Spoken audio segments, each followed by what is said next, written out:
Good afternoon and welcome to the 4 to 5. I'm Chad Silber here with Sydney Moore. We are glad you are here on this terrific Tuesday, some alliterative word today. Terrific Tuesday. I really like that, especially for it to be earlier in the week. So all the positivity. Terrific. Terrific. No. Terrific Tuesday. Now we're just getting a here little... at WFMY News 2. That's right. All right, well, welcome. Eric Chilton is here, but we'll hear from him a little later. We begin this evening with some developing news out of Randolph County. A 5-year-old girl is dead and her parents are facing charges. The Randolph County Sheriff's Office arrested Billy and Christina Myers on felony child abuse charges. The deputies say they responded to a welfare check on Needham's Trail yesterday in Seagrove and found the body of that 5-year-old. They say they arrested the girl's parents after finding evidence of child abuse. Both were in court today and are in jail on a $250,000 bond.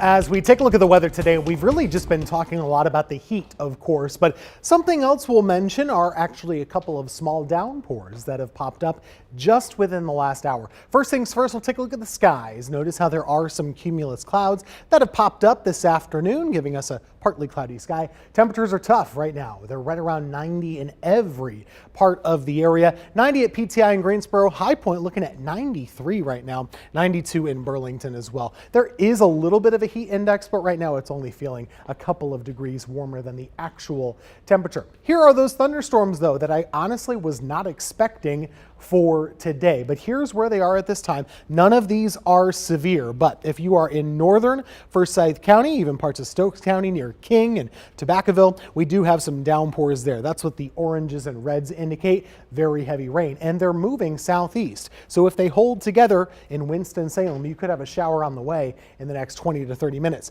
Bit of a thunderstorm near Yanceyville in Caswell County, one near Eden. These are all short. They will only last about 30 minutes or so. That would be about it. Going into tomorrow, the heat is the story. Storms will not be. We are in the mid 90s and we're going to stay there pretty much the rest of the week. Take a look at tomorrow. Low 70s early on, low to mid 90s for the afternoon. It will feel closer to 95 by your Wednesday afternoon. And that's just the beginning. I'll show you how long the heat wave is going to last coming up. The son of LeBron James is in the hospital today after going into cardiac arrest yesterday during basketball practice. A family spokesperson says 18-year-old Bronny is now out of intensive care. They say his heart stopped during practice at the University of Southern California. Even before the basketball, and I know, obviously this was kind of a, potentially transformative signing for USC to get Bronny James into the program. But I think before any of that, first, I heard I read somewhere that he's in stable condition, so that's kind of positive, and hopefully he's on the road to recovery. But I think that's kind of the first thing we want to think about here is just the kid's health. So I think in Los Angeles there is a heightened awareness of young people, and when they have these kinds of health issues, especially when it happens on the court, we're reminded of that. Obviously, we've come a long way, I think, since then, medically and everything else. So I think everyone's just happy that he got to the hospital, and everyone's thoughts are with him and the James family to make sure he's okay. And James, as you might know, is an incoming freshman at USC. Certainly a scary moment for everybody who was there, and it really just brought about those memories of hearing about Damar Hamlin going through something similar. Absolutely. And, James is he's so young, Bronny James, as well as Damar Hamlin as well, too. So when you see these young guys that have, their future and careers, or their careers ahead of them in terms of the future, it really does make you just kind of sad to hear about these things. But I'm glad that he is in the hospital currently and hoping that he's getting all the treatment and care he is needed. I know that Damar Hamlin was also talking about this on social media because, I think he was probably the most recent person who had such a public occurrence, if you will. And so I imagine it was hard for him to hear that as well, knowing that he went through something similar. Yeah, absolutely. Well, let's get to your 4 to 5 roundup. College football media day for the Atlantic Coast Conference kicked off today in Charlotte. Of the league's 14 programs, 11 are slated to bring quarterbacks to promote the upcoming season. Here's what you can expect from our North Carolina teams. Tomorrow, Duke will take the podium, followed by Wake Forest, NC State, and UNC on Thursday. ACC Commissioner Jim Phillips was the first to speak today. He addressed the Northwestern hazing scandal, for which he's named as a defendant. Phillips was the athletic director there from 2008 to 2021. As you are aware, I released a statement last week. This is a very difficult time for the Northwestern community, and my heart goes out to any person who carries the burden of mistreatment or who has been harmed in any way. During my 30-year career in college athletics, my highest priority has always been the health and safety of all student athletes. As you know, with this matter in litigation, I'm unable to share anything more at this time. Former players claim school leaders at Northwestern concealed sexual misconduct and racial discrimination within the athletic program. 2 lawsuits were filed last week against the former football coach and other university leaders, including Phillips. Just yesterday, 2 more former athletes came forward filing a lawsuit against Northwestern University, alleging negligence and other abuses. Lloyd Yates, a former quarterback, says he suffered frequent locker room harassment, unwanted physical and sexual contact, and other acts that have caused psychological trauma. The first female athlete also spoke up about the allegations. Her lawyer talked about her experience on the volleyball team. This was an event that the athletic department and probably higher ups at the university were aware of, and they failed to take appropriate action, and our client's really looking for a change to ensure that these events don't take place in the future. Earlier this month, Northwestern fired head football head coach Pat Fitzgerald and the baseball coach after the allegations surfaced. It is a big day in the city of Greensboro's history. Today marks 63 years since the desegregation of the Woolworth's lunch counter. Former WFMY News 2 anchor Sandra Hughes marched in the movement as a high schooler, and today she's being honored for that moment. Eric is live at the International Civil Rights Center and Museum right now. Eric. Yeah, so they're setting up for a press conference, which will be going on in a few minutes behind me here. Sandra's actually sitting on the chairs back there. This is a press conference before the actual gala, which is tonight at 6 o'clock at the Corey Convention Center. Now, they have special guests that come in, every year from all over, not just all over the country, all over the world for this gala. It is a huge event in Greensboro. And I spoke with one author today who is here right now, and he'll have books available at the gala. Fascinating. He's the Reverend Dr. Bernard Lafayette. Now, he was involved with different factions across the South in the early 60s, late 50s, and believe it or not, they were actually practicing and doing simulations for sit-ins before the sit-in movement actually started right here in Greensboro. Listen to what he had to say. We went and we experimented. So our first sit-ins that we had in Nashville were not protest. They were simply testing. So we went to Woolworth and Crest, and we sat there to see if we would be served. We even had some of our white students who were part of us from Vanderbilt, Scarrett, Peabody, sat there as well to see who would be served. And once the waitress identified the fact that we were together, because the white students who got served passed the food down to the black ones. So, his story is fascinating. It's all in his book. He will be at the gala tonight. Coming up a little bit later on in the 4 to 5, we're going to talk with Sandra Hughes, too, about her experience. She is being honored tonight. We'll talk about that, her firsthand experience with the sit-in movement, and also what her award is tonight. Looking forward to that, Eric. Thank you. On what would have been Emmett Till's 82nd birthday, the Biden administration is honoring his legacy. Today, the White House announced 3 memorial sites in Till's name. It is the first of its kind, recognizing both racial violence and legal injustice. The memory of 14-year-old Emmett Till is imprinted on the banks of the Tallahatchie River. This landscape holds memory of one of the most painful moments in American history. Reverend Wheeler Parker Jr. has not forgotten the summer of 1955 when he traveled with his cousin Emmett from Chicago to visit relatives. Was he excited to go to Mississippi? Was this his first time? First they told me couldn't go. That didn't sit well at all. The cousins went to the grocery store owned by Roy and Carolyn Bryant. Miss Bryant comes out. And when she comes out, he whistles. So as soon as he whistled, you knew. We took off. We had to realize what it was like to hear that. This black boy whistled a white woman, 1955 in Mississippi. That's a death sentence. Days later, armed, Roy Bryant and his brother, J.W. Milam, roused the family at their home. They came to take him, and that's what they did. Till's almost unrecognizable body was found in the river. The brothers were charged with murder, but found not guilty by an all-white jury. Till's mother, Mamie Till Mobley, held an open casket funeral at Roberts Temple in Chicago. That act alone is said to be the catalyst for the civil rights movement. Marvell Parker is married to Wheeler Parker. Their focus now is restoring the 100-year-old church building, which needs roughly $20 million. Back in Mississippi, the Tallahatchie County Courthouse, where the trial was held, is restored to what it looked like in 1955.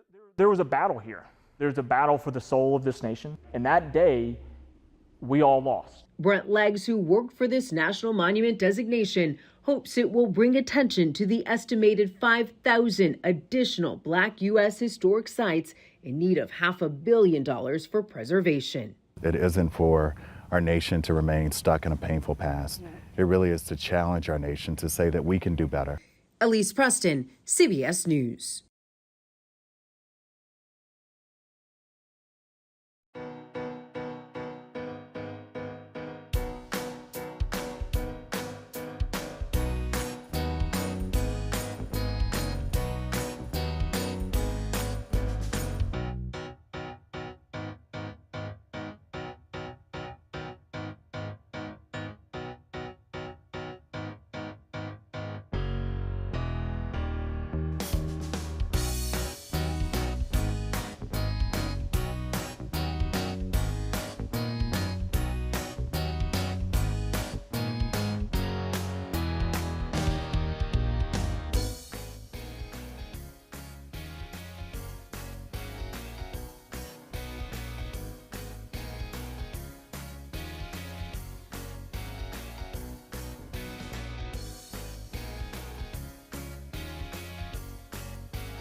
Prepare for takeoff. There you go. Right behind me, there are 2 new flight options from PTI Airport. Silver Airways, not Silver, Silver Airways celebrated its inaugural flight today, direct from Orlando. You can see the plane arrived in fashion under a water cannon salute before departing to its first direct flight in Nashville.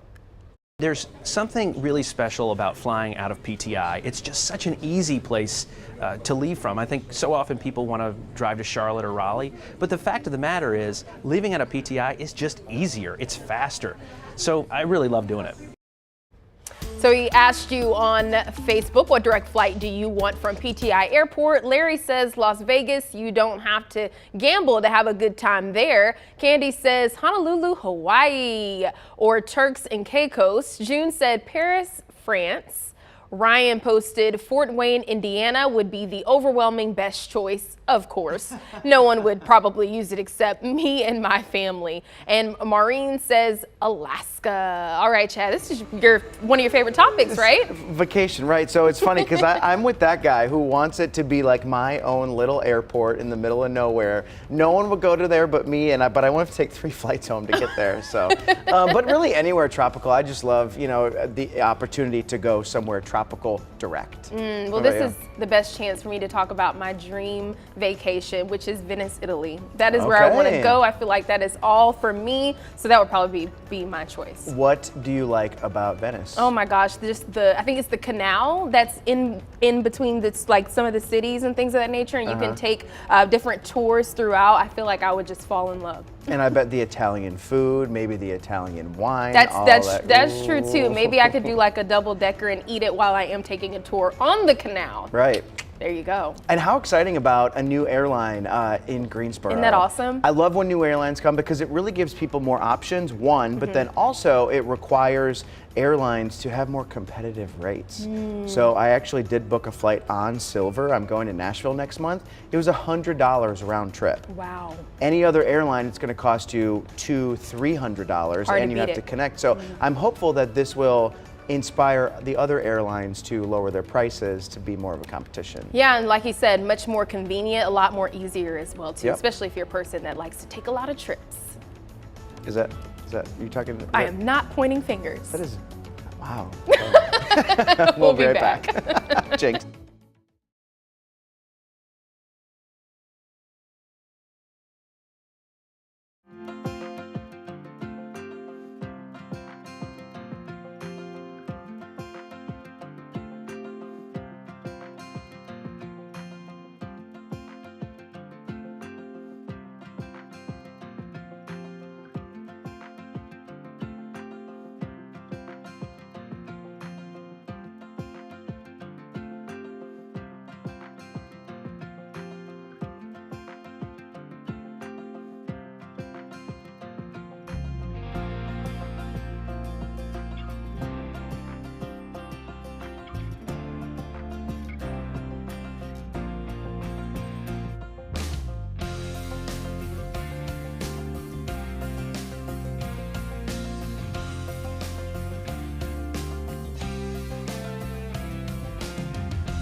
All right, welcome back. It's a summer day here in the Triad, and it looks and feels like a summer day. No two ways about it. Take a look at the sky over the last hour, and you'll see a couple of bugs. I don't know why, but they do like the camera. We have noticed, though, some development in the clouds, and just a little weather 101 for you. If in the summertime you notice the clouds are starting to get very tall, that is usually a clue that some rain might not be far away. That is what we've seen today. Some very tall forming cumulus clouds, and we've had a couple of short-lived downpours. Most of them, or really all of them, have been north of Interstate 40. I'm going to zoom into this one in Forsyth County now, entering the county from the north. It's just getting through with King and Tobaccoville. It's going to take its way right down 52 and head toward Wake Forest University and then Winston-Salem proper. So we're going to watch for that. Looking for downpours mostly, but really can't rule out some lightning strikes either.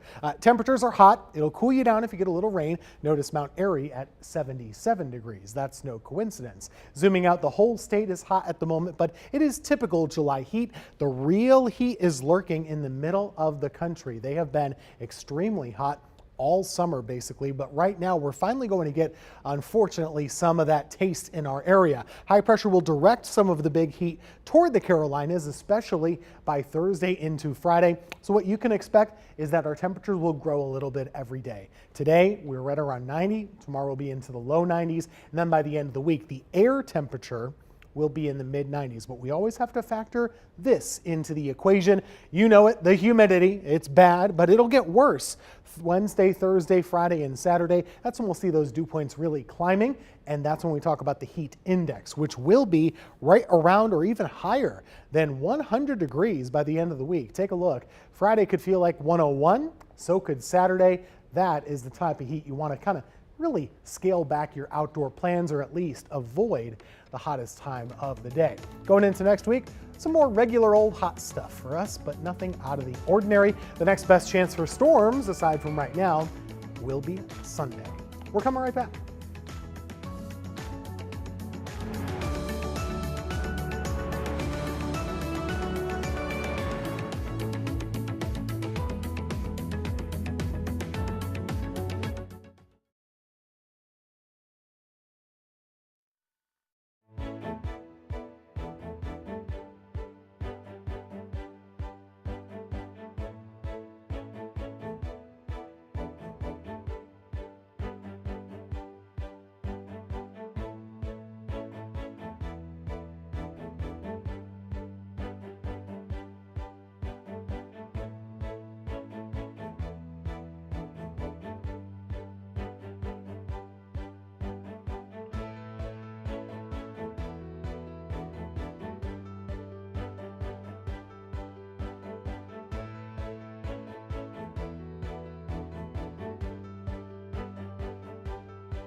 Well, check this out. Eating vegetables could help you live longer. Harvard researchers suggest eating a plant-based diet may extend your lifetime and protect the planet. Using a new diet score, they found foods like whole grains, fruit, and nuts help reduce a person's risk of death from cancer and other chronic diseases compared to processed foods like meat and eggs that could be bad for your health and the environment. California is considering requiring licenses to ride electric bikes. It's in response to a rising number of e-bike deaths out there. State lawmakers are considering a bill to also create a minimum age for riders. They need to be at least 12, pass a written test, and go through a safety training program. Plus, streaming music is getting more expensive. Spotify says it's raising prices on all of its ad-free subscriptions. The individual plan will cost an extra $1 at $10.99 per month. The new prices take effect in the next few weeks. This follows YouTube's announcement that it's hiking rates for its premium plan by $2 to $13.99 a month, and that is where I would like to begin the chat. Oh, I can't wait. So I am more of an Apple Music type of person. I've never really had Spotify, but just every time I hear about these announcements with raising prices, and I know there are reasons for things, but gosh, sometimes I'm like, could we just get a break? That's true. You're never getting a headline that says the prices are going down. I know, right? I know. I don't use Spotify either. I use Amazon Music, but I mean, they're just like everybody else, raising the prices all the time, and I just have to keep in mind, like, it's $1 a month, it's $12 for the year. It adds up, Chad. You're right, to $12 a year. But yeah, with all the different streaming services, I've always been a big proponent of, can we bundle the streaming services, and how much would I be willing to pay if I could just get all 10 of them in one? Wow. Interesting. Also, I've never heard someone close to me use Amazon Music. What is that like? It's the same. Okay. It's the exact same as Spotify, Apple Music, all the others. I just like it because it's tied to my Amazon shipping account. Oh. There you go. Okay. Okay. Awesome. All right. You know what? I know what story you want to talk about because I also have strong opinions on it. Which one? The vegetable one? Yes. You know what? If I have to have a plant-based diet, I don't want to live long. I want to eat the meats and the eggs. I don't care what it does to me, but if I can't eat those things. Well, I know there's a lot of smart people at Harvard, and they did this study. The next study might be that running is good for you. Or, this is not like a big breaking news here. Healthy food is good for you, unhealthy food isn't. And right. I think that meat can be healthy, though. You just want to be careful about the process. The way, right? Yeah. I mean, and with eggs, because I do eat a good amount of eggs sometimes, especially kind of boiled eggs, but I like to have my protein with it as well, too. So I try to, and I'd like to think that that's a good choice I'm making. Can make up their mind about eggs. It's like sometimes they're bad, sometimes they're good. I think they're all right. And I never know if I should eat them with cheese or eat them with hot sauce. So I understand there's a lot of dilemma with eggs. You lost me at hot, and then I was gone after you ended with sauce. We'll be back. Excellent.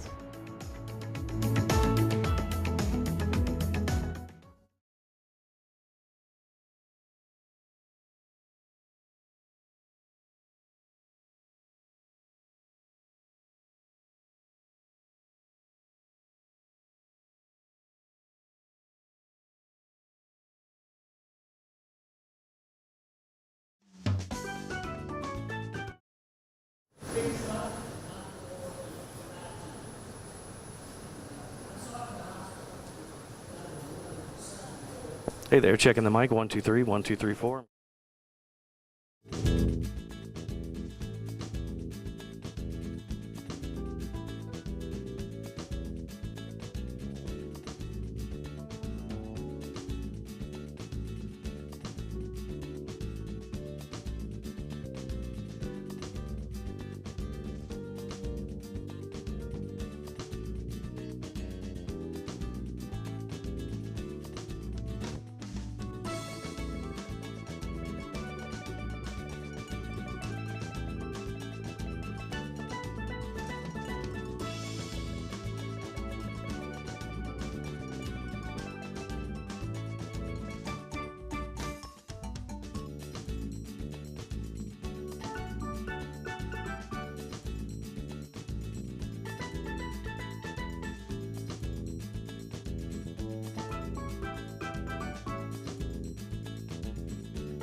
Welcome back to the 4 to 5. Halftime is over. I'm Chad Silber. This is Tim Buckley. That's Sydney Moore.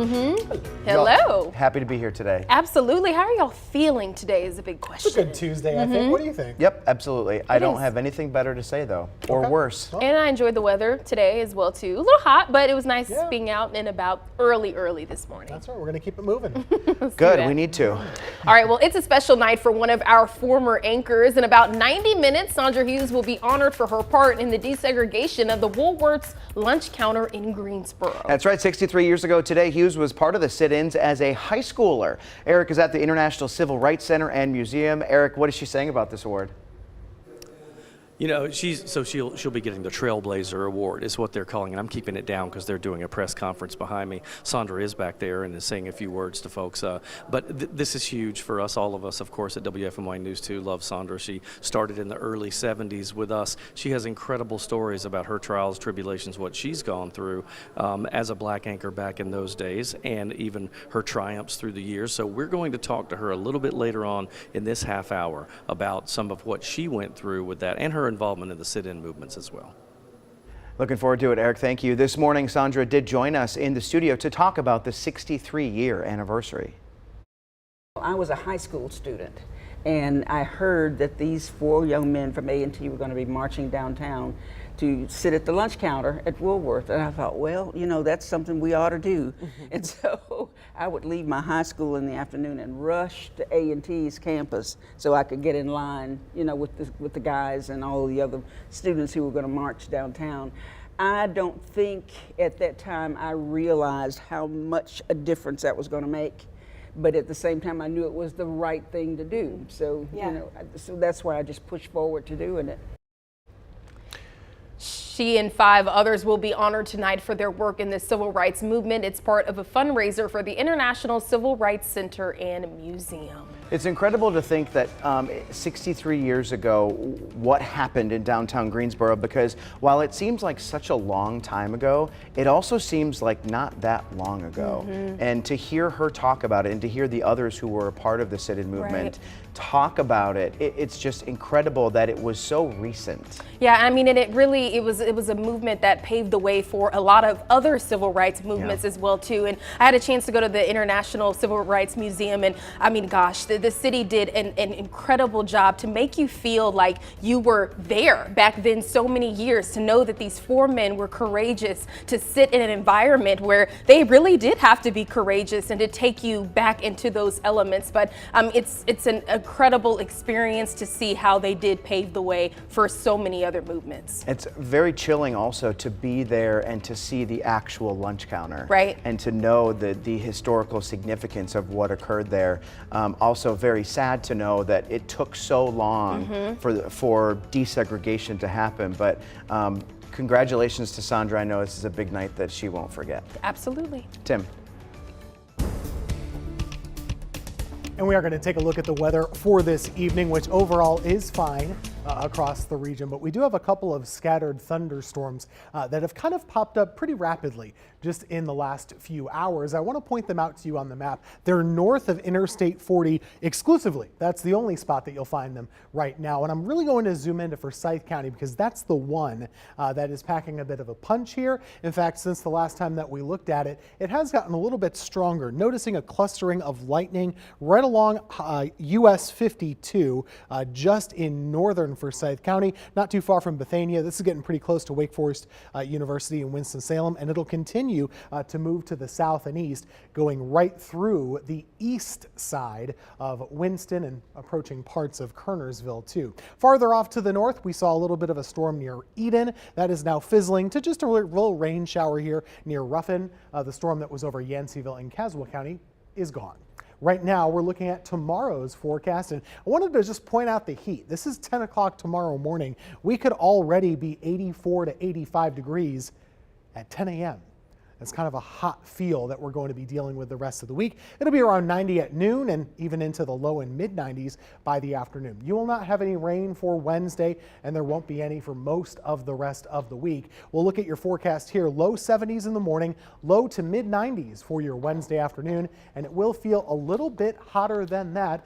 In fact, it's getting hotter by the end of the week. We'll show you the 7-day in a couple minutes. Tim, thank you. The extreme heat that's baked much of the southern U.S. is spreading north. Nearly 200 million people are seeing temperatures above 90 degrees today. School is back in session in Tempe and at Marcos de Niza High School. For the first time, there are cool zones to help students weather the heat. It's nonstop. Yes. Brent Brown is the principal. He told us for most of the school year, 500 to 700 students eat lunch outside. This time of year, so far, the fourth day into school, we only have maybe 100 to 200 students outside. Even quick contact with the ground here, which can hit 180 degrees, may cause first-degree burns. And at the Arizona Burn Center, officials say more than a third of the beds are occupied by patients with surface contact burns.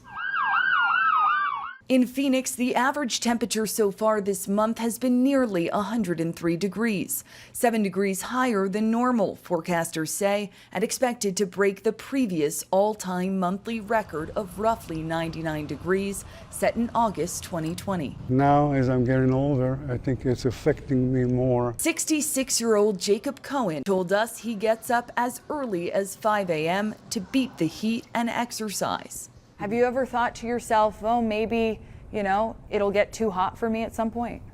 Yes. And I'm thinking about it. You're thinking about moving? Thinking about moving, yeah. Part of the reason temperatures are so high and stay so high in the Phoenix area is what experts call urban heat island. The dense pavements, cement, and buildings absorb and retain heat during the day and then release it back into the city air at night, leaving no opportunity for a cool-off. In Tempe, Arizona, Nicole Skenga, CBS News.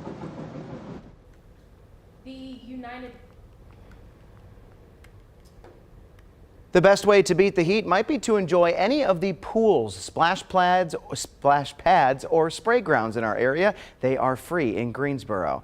The Interactive Resource Center in Greensboro is also an option for people who don't have a place to keep cool. During peak summer temperatures, the IRC operates as a cooling center for people who need it.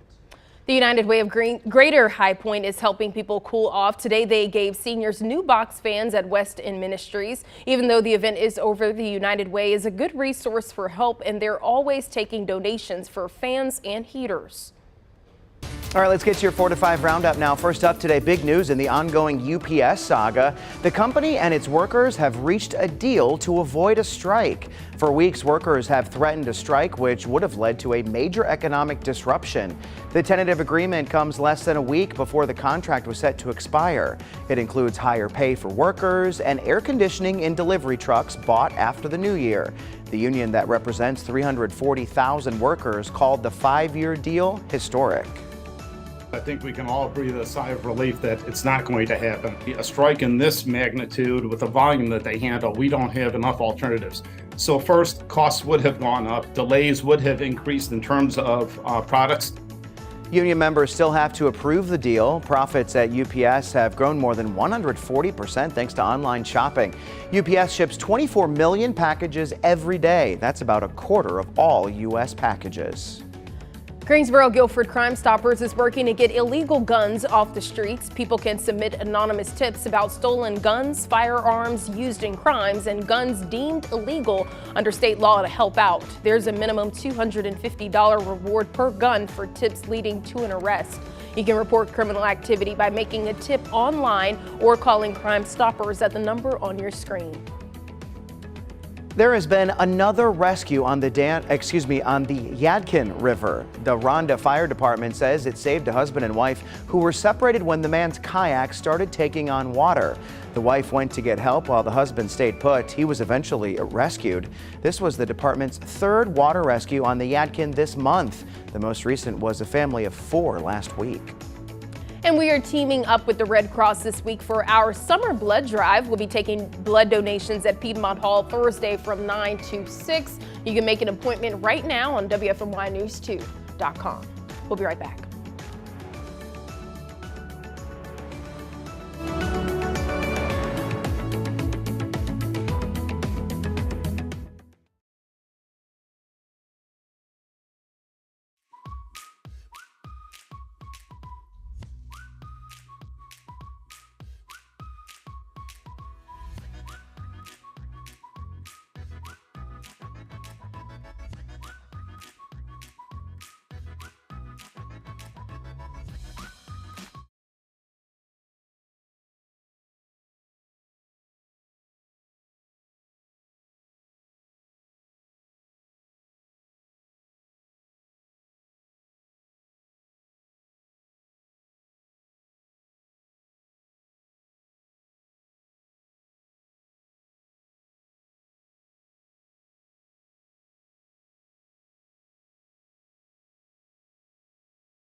Since the pandemic, restaurants have found it difficult to recruit and retain employees. A pizza shop called A Slice of New York lies in the heart of California's Silicon Valley. It has a new business model so everyone gets an equal piece of the pie.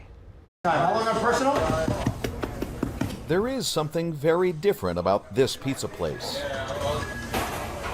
And it goes beyond their award-winning pies. Like a six-pack on me or something? It's about the people. In fact, everyone in this kitchen owns an equal slice of the business. We're a worker co-op, which means all the members and owners of the business work in the business. Kirk Vartan started the business 17 years ago. 6 years ago, he turned it into a co-op by selling the business to his staff as a leveraged buyout.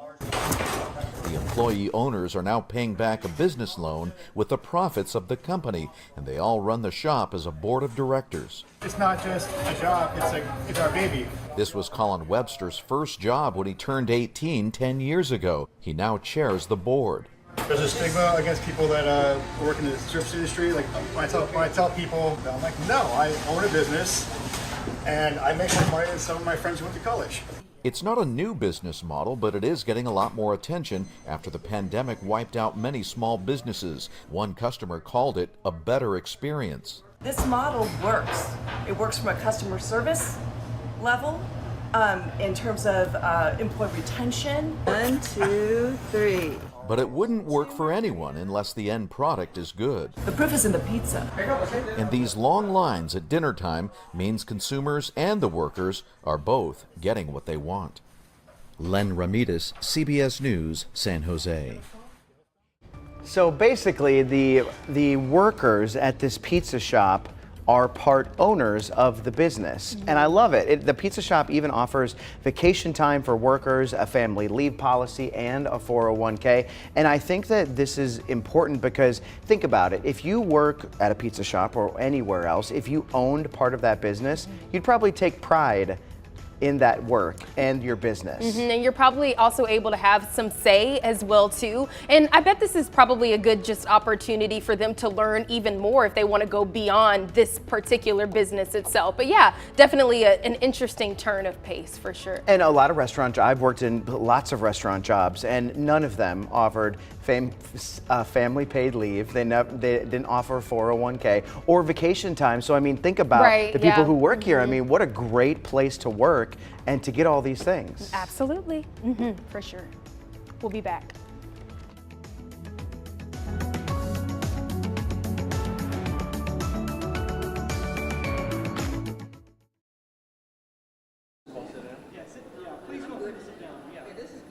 I am. Check 1 2 1 2.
It is a big night in Greensboro. The International Civil Rights Center and Museum is hosting its annual fundraising gala. Tonight, former WFMY News 2's anchor Sandra Hughes will be presented the museum's Trailblazer Award, and Eric is right there with her right now. Eric. Yeah, I'm so excited about this. Anytime I get to talk to my girl, I'm happy. Yeah, we go back. So Sandra, this is pretty cool. The Trailblazer Award. Talk about what that means to you. What that means to me is that something that I did when I was in high school, going into college, that led other people to say, it's all right to go sit here, go walk there, go be in this or that place. I didn't know that I was really understanding what I was doing at the time, but now that I think back on it, I was brave enough, to go out there and lead in the sit-in movement and all of that. So would you have been, what, 17, 16? How old were you? Yeah, I was, like a senior in high school, so that's 16, 17, something like that. So word gets out, right? In the city, people heard what's going on, and then you decided to take action, really. Which upset my parents because they were saying, oh, I don't want my child to be out there and be hurt or be arrested or whatever. But there was something in my heart that says what I'm doing is the right thing to do. And so I did it despite what my mother was saying that she was going to get me for. Well, your mom's probably upstairs looking down now pretty proud. Yeah, I think she is. Because after we got through it all, then she was proud of that we were still alive, and we had made a difference. Well, and that was really the beginning, right? Because then that's just the beginning of everything. And Sandra's told me before when you were a little girl, and I remember this story stuck with me. You said you remember when one side of Elm Street was where white people could be and the other side, right? That's right. On Elm Street, black people stayed on one side of the street, and you could not go across to the other side of the street or down Friendly Avenue or anything like that. It just was not possible. You couldn't do that. I know you said your mom would have warned you. Now you stay over here on this side. Yeah. Yes, my mother she was so busy trying to take care of me and my sister and brothers, and that she wasn't thinking about let's do something for the future for everybody. She just wanted us to be careful. Yeah, I'm sure your heart swells with this tonight because this is good. Nobody deserves this award more than this one. There's many other awards that Sandra Hughes deserves, and we all love you here. Yeah, I'll keep going now. I'll keep going. Anyway, back to you guys, the studio. We'll check in with Tim Buckley in the forecast. Well, Eric, make sure to tell Sandra hello for me, all right? Good stuff over there. Hey, we are watching rain, live shot right now. This is rain.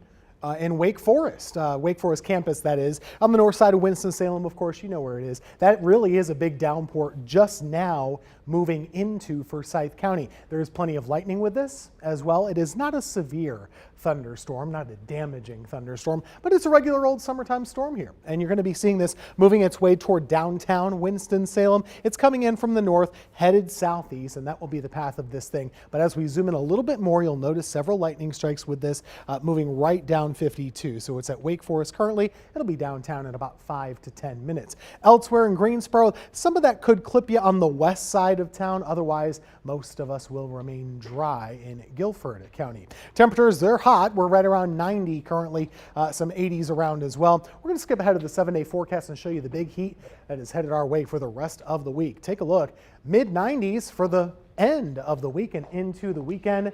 That is going to feel closer to 100 at times. Check out what's happening across the pond. Swamp soccer is taking playing dirty to another level. Yeah, people are competing in honor of the Women's World Cup underway right now in New Zealand. Every year, more than 100 teams from around the world slip, slide, and dive in the muck in Finland. We get stuck on the swamp and we lose our shoes in the swamp and so on, but we just try to get the ball to the goal. That's the goal, right? Just get the ball into the goal. Finland's cross-country ski team actually came up with the idea in 1998 to train in the off-season. Think about how tired your legs will be just lifting them out of the swamp every time you're running. That's not easy at all. I can imagine just kind of your body kind of sinking sinking into it every time you try to kick the ball. It's interesting. The whole thing seems unnecessary to me. I don't like the idea of I'll watch, I suppose, but I don't want to be there. It also gives me bad memories. You ever see that movie, The Never-Ending Story, back in the 80s? I love that You know movie. when like the horse gets stuck in the swamp and it's all muddy? And that's what it reminds me of. It's that muck. So it's Atreyu was the, do you remember the names? The boy and then the horse. Yep. And then there was Falcor. Yes. Well, you wouldn't see Sydney Moore doing that, but Sydney I would watch as well too, just kind of like Tim would say. But I would always be yelling out, "Be careful! Make sure you be careful!" So yeah, I'd be on the edge. Mom would say, "You're gonna twist an ankle doing that." Right? Yeah, I can imagine that happening. It kind of happen. reminds me of what are the obstacle courses? The Tough Mudders. Yeah. You know, where people like run through mud and then have to crawl through swamps and jump through hoops of fire and. Yeah. It tests your strength. Don't use your good shoes doing that. Right. Well, I would hope that they do.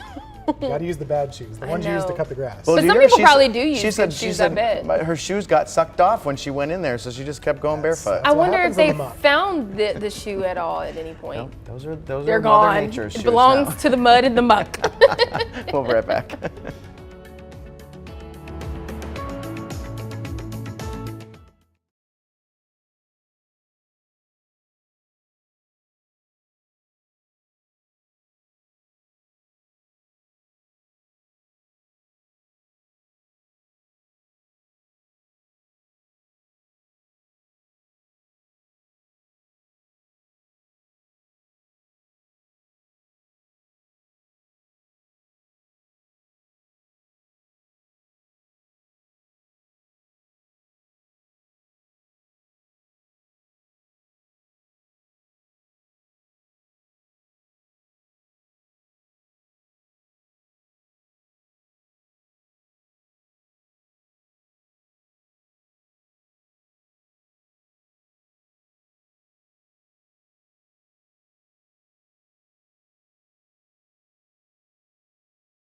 What is it, like 20?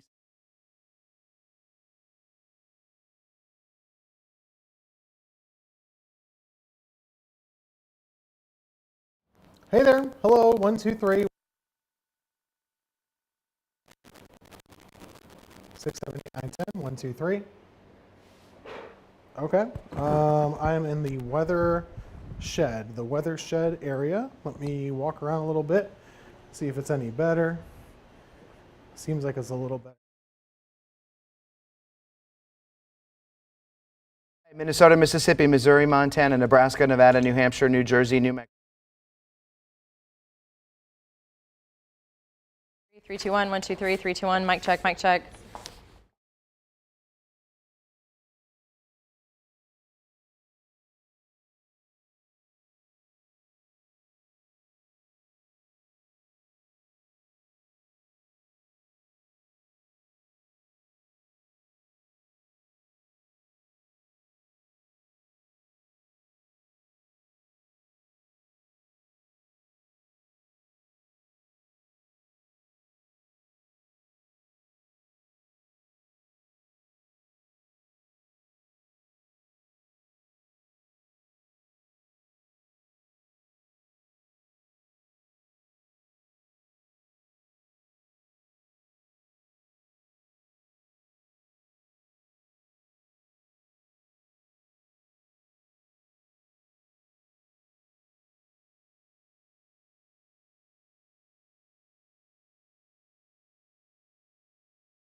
Hey, it's time for my 2 cents. Are you sweating? It hasn't been that bad lately, but we got a string of 90s coming up, right? Yeah, we're sweating. And hot weather, we talk about this all the time. Does hot weather really make people angry? I know for me, I get really annoyed when I'm out in the heat for a long period of time. Short periods of time, not a problem. But if we're spending a lot of time out there and I can't cool off periodically, I am not a happy man. You don't want to be around me, ask my wife. But I did some digging. Self.com, I found a website and they had done a study and looked at a lot of stats on heat and anger. So hospital admissions actually go up. I mean, this is documented when we go through extreme heat, and that makes sense. So then they said, well, then why? So apparently when temperatures get hot, the body releases adrenaline naturally, which really our bodies perceive more as a threat. And so that puts us kind of on high alert, a little agitated. So the higher the temperatures go, the less likely we are to be able to control emotions because we're in a fight or flight type situation. Now, I didn't know that. So now we know there's some medical reasoning behind why we get so angry when it gets hot. The bottom line is, yes, you want to stay hydrated, but you also need to take breaks in the heat because you don't want your body not being able to regulate emotions. You know how hard it is already out there in the world. We don't need any help. So yes, heat can make you angry. Drink lots of water and take breaks. That's just my 2 cents, and that's your 4 to 5. WFMY News 2 at 5 starts now.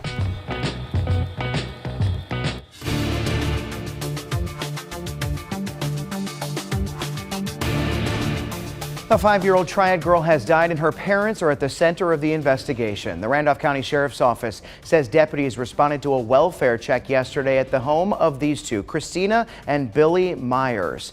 When they got there, deputies say they found the little girl's body. WFMY News 2's Amber Lake was in court when the parents made their first appearance.